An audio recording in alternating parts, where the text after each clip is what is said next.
Good morning. तो आज हम सेकेंड लॉ ऑफ थर्मोडायनेमिक्स करने वाले हैं। तो फर्स्ट लॉ ऑफ थर्मोडायनेमिक्स हमें बताता था कि हम किसी में भी हीट ट्रांसफ़र कर सकते हैं अगर वहाँ हीट का डिफरेंस हो, बट उसने ये नहीं बताया था कि ये प्रोसेस कब पॉसिबल है या कब पॉसिबल नहीं है। तो ये हमारा सेकेंड लॉ ऑफ थर्मोडायनेमिक्स आया, जो कि हमें बताया कि कब पॉसिबल और कब पॉसिबल नहीं है। तो सेकेंड लॉ ऑफ थर्मोडायनेमिक्स एक नेचुरल लॉ है, इसको ये भी बोल सकते हैं। यहाँ पे दो प्रोसेस है, एक स्पॉन्टेनियस और नॉन स्पॉन्टेनियस। स्पॉन्टेनियस मीन्स जो कि खुद से हो सकता है, अपने आप नेचर में जैसे होता है। जैसे कि नेचुरल थिंग है कि कोल्ड बॉडी में ही हॉट टेम्परेचर जाएगा, ना कि कोल्ड बॉडी उठ के हॉट में जाएगा। ये हॉट टेम्परेचर जहाँ रहेगा वो हॉट से कोल्ड में ट्रेवल करेगा, ना कि कोल्ड से हॉट में। तो वही कि हॉट से कोल्ड में बॉडी में टेम्परेचर जाएगा, हीट जाएगा, बट कोल्ड से हॉट में नहीं आएगा। ये नेचुरल है, नेचर में यही होता है। तो इसको स्पॉन्टेनियस बोलते हैं। नॉन स्पॉन्टेनियस ये है कि जो कि खुद से नहीं हो सकता है। खुद से तो ये नहीं हो सकता है कि जो बॉडी कोल्ड है वहीं से हीट निकले और हॉट में जाए, ये हो नहीं सकता है। इसी के लिए इसको नॉन स्पॉन्टेनियस किया गया है। जब तक उस पर दूसरे थिंग का वर्क डन ना हो तब तक कोल्ड बॉडी से टेम्परेचर या हीट दूसरे हॉट बॉडी में नहीं जाएगा। तो यही है स्पॉन्टेनियस नॉन स्पॉन्टेनियस। यहाँ पे यही हम डायग्राम में शो किए हुए हैं कि 100 डिग्री सेल्सियस फ्लो कर जाएगा 0 डिग्री सेल्सियस में, और जब तक ये दोनों का टेम्परेचर सेम नहीं हो गया तब तक फ्लो करते रहेगा। इसका रिवर्स पॉसिबल नहीं है अनटिल और अनलेस यहाँ पे कोई एक्सटर्नल चीज़ इसका टेम्परेचर यहाँ फेंके, तब तक ये पॉसिबल नहीं है। इसीलिए यहाँ इसका नॉन पॉसिबल मतलब नेचर में अगर नहीं हो सकता है अपने आप, इसलिए नॉन स्पॉन्टेनियस। बट ये स्पॉन्टेनियस है। वैसे ही दूसरे में ये एस.सी. वर्मा का एग्जाम्पल है, इसमें गैस 1 है, गैस 2 है, यहाँ पे डिवाइडर रखा हुआ है। जैसे ही हम डिवाइडर हटाएंगे तो गैस 1 और गैस 2 मिक्स हो जाएगा। इसका रिवर्स पॉसिबल नहीं है अनटिल अनलेस एक्सटर्नल फोर्स लगाएं, एक्सटर्नल एनर्जी दें, तब तक ये दोबारा डिवाइड नहीं होगा। जैसे हम डिवाइडर रख देंगे क्या वो दोबारा ऐसे हो जाएगा? बिल्कुल नहीं। तो यही है। तो सेकेंड लॉ ऑफ थर्मोडायनेमिक्स हमको कहता है कि सारा work, all work can be converted to heat. जितना भी हम वर्क डन करेंगे वो हीट में कन्वर्ट हो जाएगा। जैसे कि मेरा पाल्म है, उसको हम ऐसे ऐसे ऐसे ऐसे रब करते हैं। तो जैसे ही हम ऐसे ऐसे ऐसे ऐसे रब कर रहे हैं, जितना भी हम अपने वर्क कर रहे हैं अपने पाम पे, वो सारे हीट में कन्वर्ट हो जा रहे हैं। बट जो हीट है वो वर्क में कन्वर्ट नहीं होता है पूरा। ये हमें बताता है second law of thermodynamics,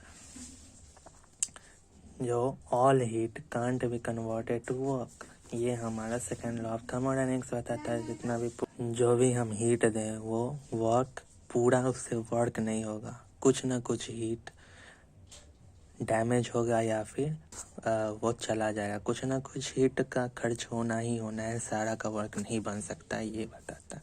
heat engine के बारे में अब हम बताते हैं। हीट इंजन मतलब हीट के कारण कोई वर्क करना। तो इसका सिंपल सा डायग्राम है। यहाँ पे सोर्स रहता है, जैसे कि कोई भी कोयला रख दिए, लकड़ी रख दिए, तो वो हमें हीट देगा, इसलिए इसको सोर्स कहा गया है। यहाँ पे इंजन है, यहाँ पे सिंक है। यहाँ पे सिंक रहने का मतलब ये है कि इस सिंक का टेम्परेचर कम होगा, जिसके कारण हायर टेम्परेचर से कोल्ड टेम्परेचर की तरफ हीट फ्लो करेगा, और इसी के लिए इस सिंक को यहाँ रखा जाता है ताकि कोल्ड टेम्परेचर रहे। तो यहाँ पे सोर्स है, जब हीट जलाएंगे मतलब जो भी हीट आएगा वो कुछ इंजन के वर्क के लिए लग जाएगा, और कुछ यहाँ पे हीट में सिंक पे चला जाएगा हीट, तभी ये फ्लो हो रहा है। तो ये मान लेते हैं कि Q1 हीट सोर्स में जनरेट हो रहा है और Q2 हीट सिंक पे चला गया। तो यहाँ पे टोटल जो वर्क डन होगा इंजन के कारण इंजन जो वर्क डन करेगा वो होगा टोटल जो एनर्जी यहाँ हीट एनर्जी यहाँ का है Q1 माइनस टोटल जो हीट एनर्जी यहाँ का गया है, इसके यहाँ फ्लो हुआ है, उसको अगर माइनस कर दे Q1 माइनस Q2 तो मेरा निकल जाएगा इसका work done. Because transfer of heat exchange is needed. इसीलिए एक्सचेंज ट्रांसफ़र ऑफ हीट के लिए ये हॉट और कोल्ड का रहना बहुत बहुत ज़रूरी है। कोल्ड नहीं रहेगा तो ट्रांसफ़र ऑफ हीट एनर्जी हो नहीं पाएगा, एंड इसी की वजह से मेरा जो सारा हीट है वो कन्वर्ट नहीं हो सकता वर्क में, क्योंकि कुछ हीट यहाँ चला गया और को जो इतना कुछ हीट यहाँ जाने के कारण थोड़ा सा कम यहाँ पे हीट एनर्जी मिला, जिसके कारण वर्क हुआ। और ये रखना ज़रूरी ही है क्योंकि ये कोल्ड बॉडी। आगे बताते हैं एफिशिएंसी के बारे में। तो एफिशिएंसी एन से डिनोट किया जाता है। एफिशिएंसी यानी एफिशिएंसी का मेन मतलब यही है कि कितना वर्क कर सकता है, कुछ हीट की देने पे कितना वर्क करेगा। तो वही है work done upon heat given. जितना भी वर्क डन कर रहा है अपॉन हीट गिवन उसी को एफिशिएंसी कहते हैं। एफिशिएंसी का सिंपल मतलब है कि कितना से कितना कम एनर्जी में कितना ज़्यादा वर्क कर रहा है, वो एफिशिएंसी का मतलब हो। इसका सिंपल सा फॉर्मूला है W/Q, जो भी वर्क डन हो रहा है अपॉन टोटल जो हीट एनर्जी दिए हैं इंटू 100% करने के लिए। और वर्क डन को हम Q1 - Q2 लिख सकते हैं अपॉन Q1 इंटू 100। Q1/Q1 जिसके कारण 1 हो गया, Q - Q2 अपॉन Q1। इससे मेरा एफिशिएंसी का फॉर्मूला तो सेकेंड टॉपिक है, हमारे मन में ये ख्याल आता होगा कि क्या पॉसिबल है 100% एफिशिएंसी का हीट इंजन बनाना? बन सकता है कभी भी? तो देखते हैं।